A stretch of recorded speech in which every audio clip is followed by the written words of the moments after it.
A reading from the Holy Gospel according to Matthew.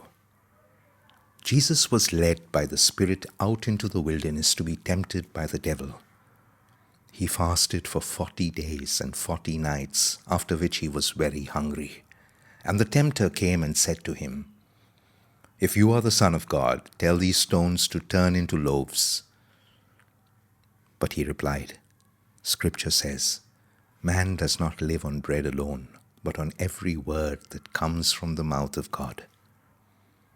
The devil then took him to the holy city and made him stand on the parapet of the temple.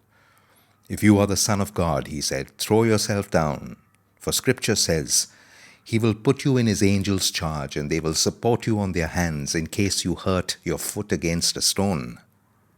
Jesus said to him, "Scripture also says, you must not put the Lord your God to the test." Next, taking him to a very high mountain, the devil showed him all the kingdoms of the world and their splendor.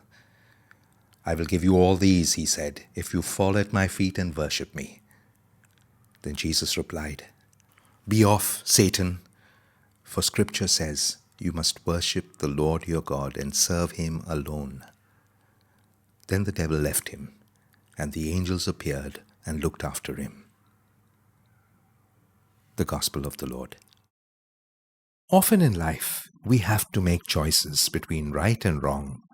The moral, ethical, legal way seems less profitable, involves sacrifice or pain, is inconvenient or time-consuming. However, the wrongful and sinful way appears profitable, is convenient, involves no sacrifice or pain, and there's no possibility of anyone knowing. What do we choose? Today's first reading, a narrative of the conscious choice of Adam and Eve, could well be the story of our life. When tempted, we convince ourselves that there's no real harm to anyone in doing what is forbidden.